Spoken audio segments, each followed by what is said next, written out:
Congress, July 4th, 1776, the unanimous declaration of the 13 United States of America. When in the course of human events, it becomes necessary for one people to dissolve the political bands which have connected them with another, and to assume among the powers of the earth the separate and equal station to which the laws of nature and of nature's God entitle them, a decent respect to the opinions of mankind requires that they should declare the causes which impel them to the separation.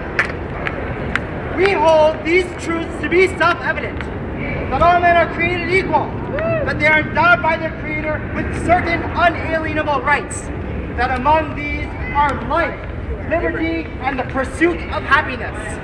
that to secure these rights, governments are instituted among men, deriving their just powers from the consent of the governed,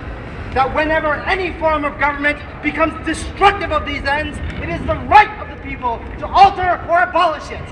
and to institute new government, laying its foundations on such principles and organizing its powers in such form as to them shall seem most likely to affect their safety and happiness.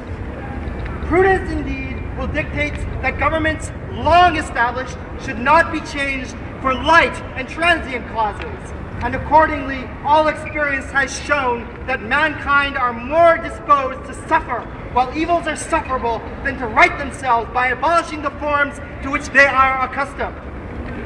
But when a long train of abuses and usurpations pursuing invariably the same object evinces a design to reduce them under absolute despotism, it is their right, it is their duty to throw off such government and to provide new guards for their future security. Such has been the patient sufferance of these colonies, and such is now the necessity which constrains them to alter their former systems of government. The history of the present King of Great Britain is a history of repeated injuries and usurpations, all having in direct object the establishment of an absolute tyranny over these states. To prove this, let facts be submitted to a candid world. He has refused his assent to laws the most wholesome and necessary for the public good.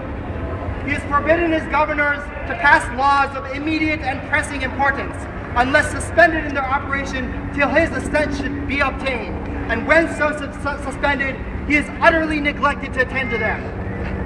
He has refused to pass other laws for the accommodation of large districts of people, unless those people would relinquish their right of representation in the legislature, a right inestimable to them and formidable to tyrants only. He has called together legislative bodies at places unusual, uncomfortable, and distant from the depository of their public records for the sole purpose of fatiguing them into compliance with his measures. He has dissolved representative houses repeatedly, proposing with manly firmness his invasions on the rights of the people. He has refused for a long time after such dissolutions to cause others to be elected, whereby the legislative powers, incapable of annihilation, have returned to the people at large for their exercise, the state remaining in the meantime exposed to all the dangers of invasion from without and convulsions within. He has endeavored to prevent the population of these states for that purpose, obstructing the laws for naturalization of foreigners, refusing to pass others to encourage their migration hither, and raising the conditions of new appropriations of lands. He has obstructed the administration of justice by refusing his assent to laws for establishing judiciary powers.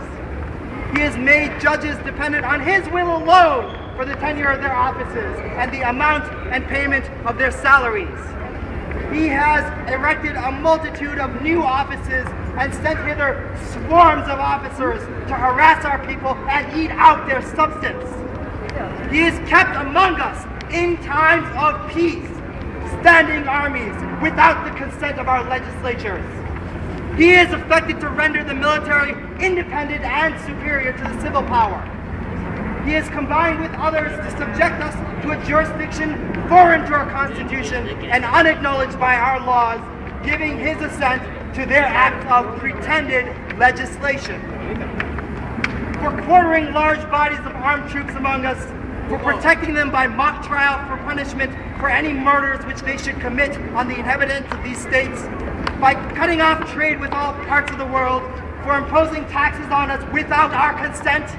for depriving us in many cases the benefit of trial by jury, for transporting us beyond seas to be tried for pretended offenses, for abolishing the free system of English laws in a neighboring province, establishing therein an arbitrary government, and enlarging its boundaries so as to render at once an example and an instrument for introducing the same absolute laws into these colonies, for taking away our charters, abolishing our most valuable laws, and altering fundamentally the forms of our governments, for suspending our own legislatures and declaring themselves invested with power to legislate for us in all cases whatsoever. He has abdicated government here by declaring us out of his protection and waging war against us. He has plundered our seas, ravaged our coasts, burnt our towns, and destroyed the lives of our people. He is at this time transporting large armies of foreign mercenaries to complete the works of death, desolation, and tyranny, and already begun without circumstances of cruelty and perfidy scarcely paralleled in the most barbarous ages and totally unworthy the head of a civilized nation. He is constraining our fellow citizens taken captive on the high seas to bear arms against their country, to become the executioners of their friends and their brethren, or to fall themselves by their hands. He has excited domestic insurrections amongst us and has endeavored to bring on the inhabitants of our frontiers, the merciless Indian savages whose known rule of warfare is the undistinguished destruction of all ages, sexes, and conditions. In every stage of these oppressions, we have petitioned for redress in the most humble terms. Our repeated petitions have been answered only by repeated injury. A prince whose character is thus marked by every act which may define a tyrant is unfit to be the ruler of a free people. Nor have we been wanting in our attentions to our British brethren. We have warned them from time to time of attempts by their legislature to extend an unwarrantable jurisdiction over us. We've reminded them of the circumstances of our emigration and settlement here. We've appealed to their native justice and magnanimity, and we've conjured them by the ties of our common kindred to disavow these usurpations, which would inevitably interrupt our connections and correspondence.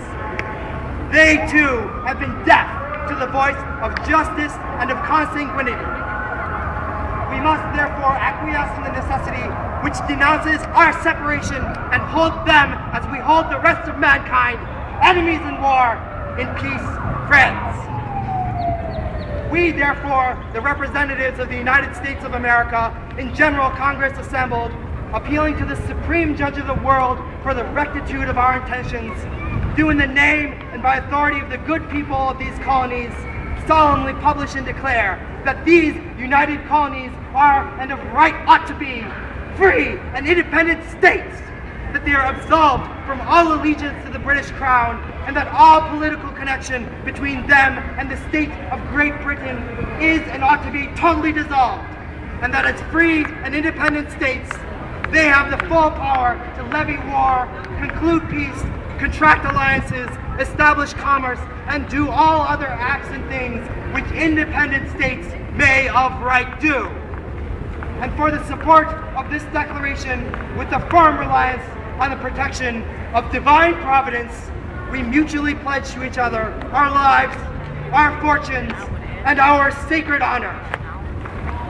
Yeah.